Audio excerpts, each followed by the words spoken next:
કેશોદ નગરપાલિકા દ્વારા આયોજિત સ્વદેશી મેળાનો ભવ્ય શુભારંભ નગરપાલિકાના પ્રમુખ મેહુલભાઈ ગોંડલિયાના હસ્તે કરાયો છે। કેશોદ નગરપાલિકા દ્વારા આયોજિત સ્વદેશી મેળાનો ભવ્ય શુભારંભ નગરપાલિકા પ્રમુખ મેહુલભાઈ ગોંડલિયા દ્વારા દીપ પ્રગટાવી કરવામાં આવ્યો। કાર્યક્રમમાં ચીફ ઓફિસર શ્રી મુકેશ વાઘેલા તેમજ શહેરના આગેવાનો ભાઈઓ બહેનો મોટી સંખ્યામાં ઉપસ્થિત રહ્યા। મેળામાં વિવિધ સ્વદેશી ઉત્પાદનોના સ્ટોલ મૂકવામાં આવ્યા। મહેમાનો દ્વારા દરેક સ્ટોલની મુલાકાત લઈ પ્રદર્શનકારોને પ્રોત્સાહન આપવામાં આવ્યું।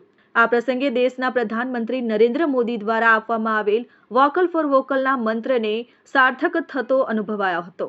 મેળાનો મુખ્ય હેતુ સ્થાનિક ઉદ્યોગકારો, હસ્તકલા કારીગરો અને નાના વેપારીઓને પ્રોત્સાહન આપવાનો તેમજ સ્વદેશી ઉત્પાદનો પ્રત્યે જનજાગૃતિ લાવવાનો રહ્યો છે। કાર્યક્રમનું આયોજન સુચારુ રીતે સંપન્ન થયું અને ઉપસ્થિત જનસમૂહમાં વિશેષ ઉત્સાહ જોવા મળ્યો। કેશોદ નગરપાલિકા દ્વારા સરકારશ્રીની અનેકવિધ યોજનાઓ જેવી કે PM સ્વનિધિ યોજના, સ્વસહાય જૂથો અમારા કેશોદ નગરપાલિકા કચેરી ખાતે ડે એન્યુઅલ વિભાગ જે કાર્યરત છે એમના માધ્યમથી શોપિંગ ફેસ્ટિવલ 2026 સ્વદેશી મેળા 2026નું આયોજન કેશોદ નગરપાલિકા કચેરી દ્વારા હાથ ધરવામાં આવેલ છે। વિધિવત રીતે આ સ્વદેશી મેળાનો શુભારંભ અહીંયા જુનાગઢ રોડ ઉપર હોન્ડાના શોરૂમની પાછળ આવેલ પ્લોટની અંદર કરવામાં આવેલ છે।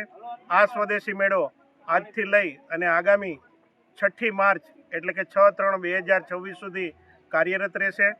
સખી મંડળના બહેનો સ્વસહાય જૂથો દ્વારા તેમજ અમારા PM સ્વનિધિના જે શેરી ફેરિયાઓ છે એમના દ્વારા બનાવટની જે વસ્તુઓ છે એ અહીંયા આ મેળાની અંદર આપને સુલભ થશે। એટલે કેશોદ શહેરના સર્વે નગરજનો ખાસ કરીને બહેનોને નમ્ર નિવેદન કે આ સ્વદેશી મેળાની આપ મુલાકાત લો। Aniruddhsinh Babariya, RN news, Keshod.